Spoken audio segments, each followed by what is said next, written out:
Hi friends, welcome back to my channel. இன்னைக்கு நம்ம சேனல்ல நம்ம பார்க்க போறது ஒரு சூப்பர் பெர்ஃபெக்ட்டான 1 kg அளவு வர eggless vanilla sponge cake recipe தான் பார்க்க போறோம். நான் வந்து வீட்ல பேக்கிங் பண்றேன் அப்படிங்கிறதுனால நிறைய ரெசிபீஸ் வந்து நான் கேக்குக்காக ட்ரை பண்ணுவேன். அதுவும் நம்ம க்ரீம் கேக் ரெடி பண்றதுக்கான ரெசிபி நிறைய ட்ரை பண்ணிட்டே இருப்பேன். சோ அதுல வந்துட்டு எக்லெஸ் கேக் வந்துட்டு இந்த ரெசிபி எனக்கு ரொம்ப பெர்ஃபெக்ட்டா வந்துட்டு செட் ஆச்சு. சோ அந்த ரெசிபி தான் நம்ம இன்னைக்கு சேனல்ல வந்து நம்ம பார்க்க போறோம். சோ வாங்க வீடியோக்குள்ள போலாம். ஃபர்ஸ்ட் நான் இங்கே ஒரு ஸ்ட்ரெயினரும் பவுலும் எடுத்திருக்கேன். அதில் 1 கப் அளவு மைதா வந்து ஆட் பண்ணிக்கலாம். அடுத்ததாக ஒரு அரை கப் அளவு எக்ஸ்ட்ரா மைதாவும் ஆட் பண்ணுறேன். நான் யூஸ் பண்ணுற கப் வந்து பார்த்திங்கன்னா 250 ml வர கப்பு. அதில் 1 டீஸ்பூன் அளவு பேக்கிங் பவுடர் வந்து ஆட் பண்ணுறேன். அரை டீஸ்பூன் அளவு பேக்கிங் சோடா ஆட் பண்ணிக்கிறேன். ஆட் பண்ணிட்டு இதை கொஞ்சம் வந்துட்டு ஸ்ட்ரெயின் பண்ணி எடுத்துக்கலாம். அடுத்ததாக இதில் ஒரு 1/4 கப் அளவு பால் பொடி வந்து நான் சேர்த்துறேன். நீங்கள் இதே எக்லெஸ் கேக் வந்து பால் பொடி இல்லாமையும் செய்யலாம். ஆனால் டேஸ்ட் வந்து அந்தளவுக்கு நல்லா இருக்காது. இதில் பால் பொடி ஆட் பண்ணி நம்ம செய்கிறதுனால அந்த எக்லெஸ் கேக்கோட டேஸ்ட் வந்து ரொம்பவே என்ஹான்ஸ்டாக ரொம்ப நல்லாயிருக்கும்.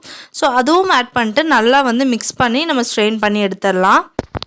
இப்போ நம்மளோட ட்ரை இன்க்ரீடியன்ஸ் எல்லாம் நம்ம ஸ்ட்ரெயின் பண்ணி எடுத்தாச்சு. ஒரு ஸ்பூன் வச்சு இது எல்லாத்தையும் நல்லா வந்து நம்ம மிக்ஸ் பண்ணி விட்டுடலாம். மிக்ஸ் பண்ணிவிட்டு இந்த பவுல் எடுத்து ஒரு ஓரத்தில் வந்து நம்ம எடுத்து வச்சிடலாம். அடுத்தது நான் இங்கே ஒரு மில்க் பேன் எடுத்திருக்கேன். அதில் 100 கிராம் அளவுள்ள பட்டர் வந்து நான் ஆட் பண்ணுறேன். அன்சால்டட் பட்டர் தான் வந்து ஆட் பண்ணியிருக்கேன்.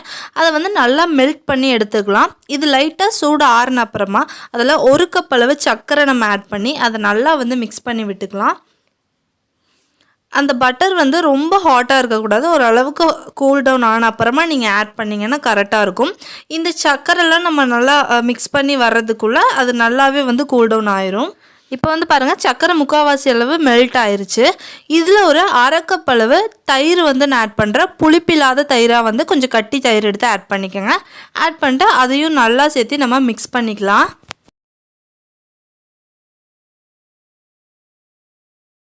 இப்போது தயிர் இதோட நல்லா மிக்ஸ் ஆகிடுச்சு. நல்லா க்ரீமியாக வந்து ஆயிடுச்சு. இதில் ஒரு அரை கப் அளவு பால் எடுத்திருக்கேன். அதில் ஒரு 1/4 கப் அளவு நம்ம இதில் ஆட் பண்ணிக்கலாம். ஆட் பண்ணிட்டு நல்லா மிக்ஸ் பண்ணி விட்டுடலாம். அந்த சர்க்கரை இந்த ஸ்டேஜில் நல்லாவே வந்து மெல்ட் ஆகிருக்கணும். இப்போ நம்மளோட இந்த இன்க்ரீடியன்ஸ் எல்லாம் வந்து ரெடியாக இருக்குது. இது கூட 1 டீஸ்பூன் அளவு வேனிலா எசன்ஸும் வந்து நம்ம ஆட் பண்ணிக்கலாம். ஆட் பண்ணிட்டு இதையும் நல்லா நம்ம மிக்ஸ் பண்ணி விட்டுடலாம். இப்போ நம்மளோட வெட் இன்க்ரீடியன்ஸும் எல்லாமே ரெடி ஆயிடுச்சு. இப்போ நம்ம ரெடி பண்ணி வச்ச கேக் ஃப்ளோர் கொஞ்சம் கொஞ்சமாக ஆட் பண்ணிக்கலாம். நான் ஒரு 3-4 டேபிள் ஸ்பூன் ஆட் பண்ணி கொஞ்சம் கொஞ்சமாக வந்து மிக்ஸ் பண்ணி விடுறேன். கட்டை இல்லாமல் நம்ம வந்து மிக்ஸ் பண்ணி எடுத்துக்கலாம். ஒரே பக்கமாக வந்து விஸ்கை போட்டு மிக்ஸ் பண்ணி எடுத்துக்கோங்க. ஒரே சைட்லேயே வந்து விஸ்கை சுற்றி நல்லா மிக்ஸ் பண்ணி எடுத்துக்கோங்க.